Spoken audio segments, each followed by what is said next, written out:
In yet another lie, Daniel claims that when Imam Muhammad ibn Abd al-Wahhab said that shirk and misguidance had spread throughout the land and that his own teachers did not understand the meaning of La ilaha illa Allah, he was thereby declaring the entire Ummah disbelievers. However, the Sheikh, may Allah have mercy on him, explicitly denied this interpretation on multiple occasions, including in his letter to Abdullah ibn Suhaim, where he said, "If you realize that the truth is with me, and that the religion of Islam today is one of the strangest things, I mean the pure Islam that is not mixed with shirk and innovations, as for Islam as opposed to outright disbelief, there is no doubt that the Ummah of Muhammad, peace be upon him, is the last of the nations, and upon it the hour will be established." But Daniel refuses to accept such clarifications because his mind is incapable of reconciling different statements.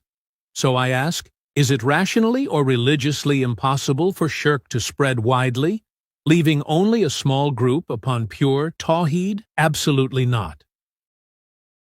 The Quran and Sunnah are filled with proofs that most people are upon misguidance or disbelief, that Islam will return as something strange, and that the majority of sects claiming to be part of the Ummah are actually upon error, or even shirk.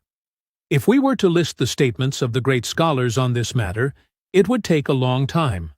But suffice it to mention the words of Ibn Taymiyyah and the Hanbali Imams, which clearly show that Ibn Abd al-Wahhab's position was not some isolated oddity.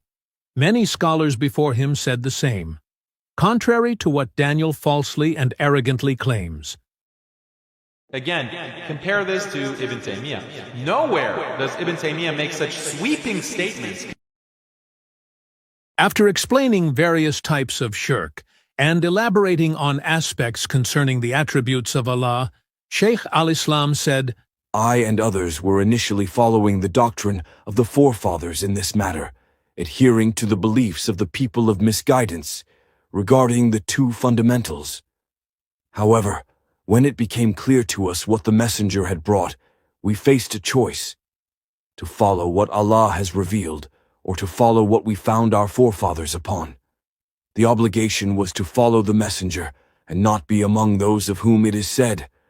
And when it is said to them, 'Follow what Allah has revealed,' they say, 'Rather, we will follow that which we found our fathers doing.' We followed the book and the Sunnah, as the Muhajirun and the Ansar did, avoiding anything that contradicted them, whether it was the religion of the forefathers or others."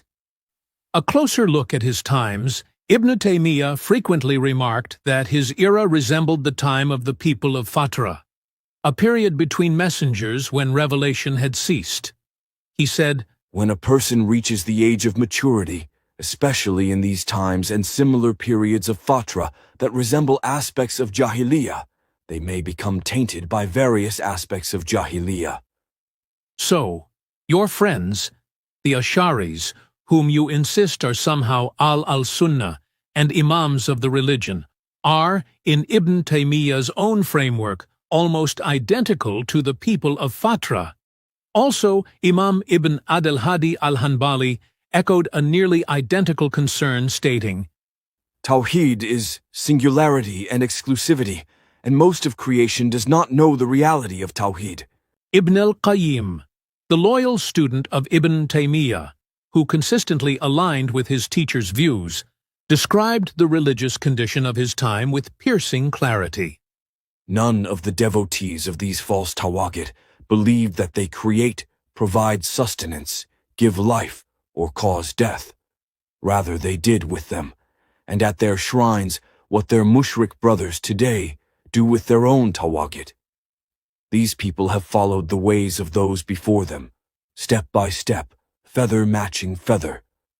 Shirk has dominated most souls due to the prevalence of ignorance and the disappearance of knowledge, until the good has become rejected and the bad has become accepted. The Sunnah is viewed as innovation, and innovation is taken as Sunnah. The landmarks of guidance have been effaced, and the estrangement of Islam has grown severe." With the help and support of only Allah, I will dismantle the rest of the doubts raised by Daniel in his documentary in the second part of this response, inshallah. And it will become clear that the only Hanbali who clings to the names of Ibn Hanbal and Ibn Taymiyyah, yet has no true connection to them, knows nothing of their schools, and hasn't read their works, is Daniel himself.